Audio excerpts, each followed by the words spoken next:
say government close to agreement in Manipur, with Home Minister Amit Shah taking charge himself. Man who made the Manipur viral video of the women being paraded naked held with the phone.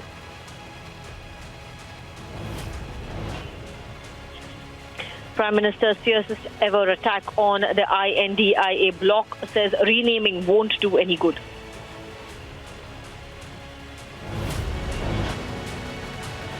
After ruckus, sloganeering, a walkout, now opposition resorts to black clothes protest. Government gives it back as deadlock continues, says wearing black clothes won't hide black deeds.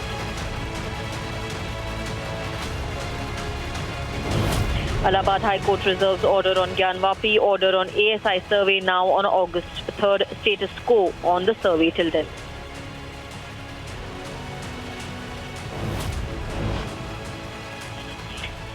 Karnataka Deputy Chief Minister D.K. Shivkumar stokes controversy, says not enough funds for development in state this year.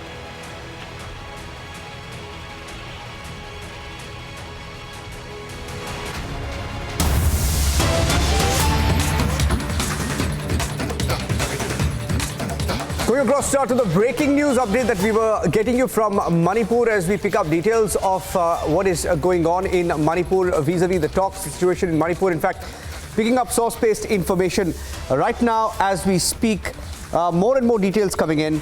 And Abhishek Kapoor, our senior executive editor, continues to get us the exclusive details of what the government is doing. And we are picking up part by part detail. In Manipur, the videographer of that gruesome video in which women were being seen stripped naked and groped and later gang raped, the videographer of that video has been caught. The man who shot that video has been caught with the phone and an FIR has now been registered. We're also getting in breaking news now that talks with the Kuki and Maitai sides are in an advanced stage, and we're getting in more details of where the talks are being held. A dozen rounds have happened between two sides separately with the government in both Assam and Delhi. And both of them are close to an agreement for peace in Manipur. So we're picking up more details on that front. Situation in Manipur. We have an update on that. There is no death reported after the 17th of July. 72% attendance being reported in offices. 82% attendance being reported in schools in the last 1 week. The government is speeding up fencing of the India-Myanmar border. We're also hearing that the gruesome video case is going to be transferred to the CBI. So the CBI will now investigate that case where over 100, in fact, the FIR mentions about 800 to 1,000 people are being seen in the video. And Abhishek is joining us with all the details. He's picking up more and more details as we speak. Abhishek, CBI taking over the investigation. What more are you picking up? It appears that there are some, some crucial updates on progress in Manipur. So this is coming in from top sources in the Home Ministry that peace talks have happened parallelly with the Kukis and the mighty groups, rebel groups or the insurgent groups, or essentially not even insurgent groups, actually those armed groups that have done these pitched battles over the last couple of months. And in fact, that is the reason why by and large things have been peaceful despite that provocative video coming in. And sources tell us that 6 rounds of talks have happened with the Kuki side. Another 6 rounds of talks have happened with the mighty side. And this is the Union Home Ministry coordinating those peace talks. And it seems that there is a breakthrough which is possible very soon, and subsequent to which it's likely that the two sides would be sharing a common platform and announcing the truce, the accord, or whatever you call it, but essentially peace. And the backdrop of which is that, Niranjan, the administration has already transferred 6 cases to the CBI, 3 cases to the NIA. The gruesome video case also is going to be transferred to the CBI, for which the government is going to approach the Supreme Court tomorrow. Also, it is decided by the Union Home Ministry the case of the gruesome video would be, trial of that would be shifted outside Manipur, most likely to Assam, to keep it absolutely neutral and without any or free from any biases.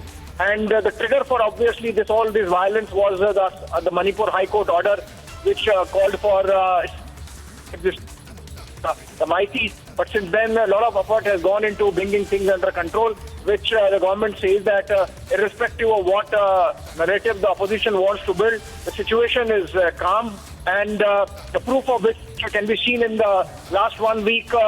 The attendance in schools has been 82%. The attendance in offices, government offices in Manipur has been 72%. And the last death which was reported due to violence was July 17. So if you look at it today, it's the 9th day, July 26th, and July 27th actually. And at 10 days, and there has been no case of violence in which a death has been reported. So I think important developments coming in there, Niranjan, from this source-based information coming in from the Union Home Ministry. A lot of things, there is a unified agency command which is being supervised by veteran of the IPS, Kuldeep Singh. He was head of the NIA, head of the CRPF, and he's supervising the entire law and order administration, coordinating between various agencies, including the armed forces. And there is a buffer zone that has been created between the Kuki and the Mighty, essentially the valley and the forest. And about 35,000 personnel are manning it. So irrespective of what narrative is built based on old pictures, that's what the Home Ministry sources tell us, that by and large the situation is calm. And it was a major logistics operation to immediately swing into action and deploy about 36,000 forces within a span of 72 hours. May 3, 1 p.m. is when the violence broke out in Churachandpur, and May 5 morning, 36,000 forces were deployed by moving them from across the country into the Imphal Valley and then onwards to the affected areas, essentially the foothills of Manipur between the valley and the hills.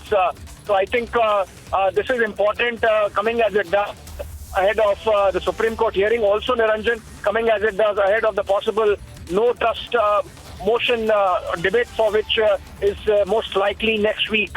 So I think the Home Ministry there, the government essentially making it clear that while the situation is coming under control, there are some forces inimical to peace who are trying to provoke. Also, the timing of the video has been questioned, Niranjan, without suggesting that or showing any evidence that there was conspiracy. Sources told us the fact that the video came. The video, which is 50 days old, came just a day before the parliament session, clearly suggests that somebody was interested in fomenting trouble ahead of the parliament session. And the fact that the videographer, the person who essentially made the clip, and also his phone, both have been recovered. The person has been caught, arrested, and the phone has been taken from his custody. And from the phone, the agencies are working backwards to find out where all the video clip was shared and how it went viral and why it was kept hidden, why it was not shared with the law and order machinery earlier. All those things are being investigated, and the sources tell us that they are going to get to the bottom of the conspiracy aspect as well, Niranjan. Thank you for joining us with those inputs. Abhishek is picking up more details. In fact, you also spoke about the fencing, Abhishek. Abhishek, if you're still there, are you there? Checking. Abhishek? Okay, lost the line there. So he's getting all the details, part by part. We'll keep a close track on the story developing in Manipur. Let's move on now.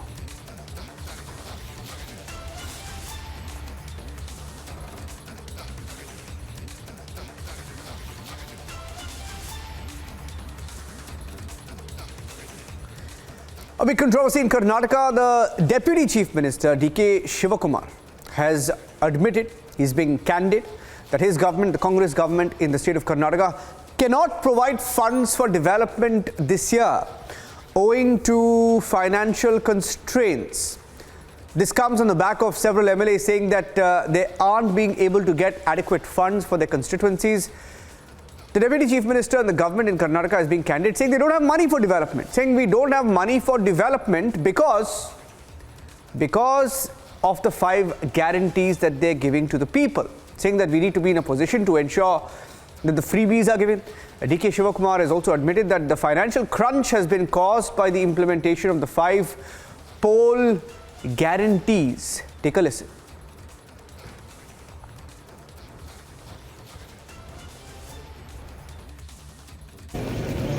ಬೇರೆ ಟೈಮಲ್ಲಿ ನಮಗೆ time ಭಾಳ busy ಇತ್ತು. ಆ ದೃಷ್ಟಿಯಿಂದ ಮುಕ್ತವಾಗಿ ಕೆಲವು financial constants ಆಗಿದೆ. ನಮಗೂ ಗೊತ್ತಿದೆ, ನಾವು ಈ ಸ್ಕೀಮ್ನ ಇಂಪ್ಲಿಮೆಂಟ್ ಮಾಡಬೇಕು. ಅದಕ್ಕೆ ಎಲ್ಲರೂ ಪಾಪ ಭಾಳ ಆಸೆರಿದ್ದಾರೆ. ಆ ಮಾತು ಕೊಟ್ಬಿಟ್ಟಿದ್ದೀವಿ, ಈ ಮಾತು ಕೊಟ್ಬಿಟ್ಟಿದ್ದೀವಿ ಅಂತೆಲ್ಲ ಸ್ವಲ್ಪ ಈ ವರ್ಷ ಸ್ವಲ್ಪ ಹೋಲ್ಡ್ ಮಾಡಿ ಅಂತ ಎಲ್ಲರಿಗೂ ಹೇಳ್ತಾ ಇದ್ದೀನಿ. ನನ್ನ ಇಲಾಖೆಲೇ ಹೇಳ್ತಾ ಇದ್ದೀನಿ, ಒಬ್ಬೊಬ್ಬ ಶಾಸಕರು 10 ಕೋಟಿ 100 ಕೋಟಿ 200 ಕೋಟಿ 300 ಕೋಟಿ ರೂಪಾಯಿ ಕೆಲಸ ಕೇಳ್ತಾ ಇದ್ದಾರೆ. ಎಲ್ಲಿ 300 ಕೋಟಿ ಕೆಲಸ ನಾವು ಕೊಡೋಕ್ಕಾಗಲ್ವಪ್ಪ, ಸ್ವಲ್ಪ ನೀವು ಹೋಲ್ಡ್ ಮಾಡ್ಕೊಳ್ಳಿ ಅಂತ ಎಲ್ಲರಿಗೂ ತಾಳ್ಮೆ ಹೇಳ್ತಾ ಇದ್ದೀವಿ. ಜೊತೆಗೆ ಹೊಸ್ದಾಗಿ ಗೆದ್ದಿದ್ದೀರಿ, ಜನರ ಹತ್ರ ಹೋಗಿ ನೀವು ಟೂರ್ ಮಾಡಿ. ಮಳೆಗಾಲ ಇದೆ, ಬೇರೆ ಬೇರೆ ಕಡೆ ಎಲ್ಲ ಕೆಲವು ಪ್ರವಾಹ ಬರ್ತಾ ಇದೆ, ಕೆಲವು ಕಡೆ ಮಳೆ ಕಡಿಮೆ ಇದೆ. ಆ ವಿಚಾರದಲ್ಲಿ ಅವ್ರಿಗೆಲ್ಲ ನಾವು ತಿಳುವಳಿಕೆ ಹೇಳಬೇಕಾಗಿದೆ. ಯಾಕೆಂದರೆ ಮೊನ್ನೆ Imagine the situation where the government tells you there is no money for development. You heard a minister saying there is no money for development, there is a financial crunch. So the situation in Karnataka today is women will get to travel for free on buses. Imagine this, they will travel for free on buses, but the roads that these buses will go on, even if there are potholes, you will have to live with it because there is inadequate money for development. You don't have money to fill potholes. You don't have money to make roads. Saying that we need all this money for the freebies, for the guarantees. The Griha Lakshmi scheme costing about 39,000 crore per year. The Anna Bhagya scheme about 9,800 crore per year. Free travel and women get money in their accounts. Anna Bhagya scheme about 9,800 crore per year. That's free rice.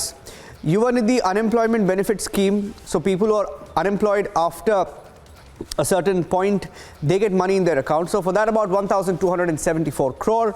And then there is a Shakti scheme. You get to travel for free, 4,800 crore per year. The Gruha Jyoti scheme, 12,000 crore per year.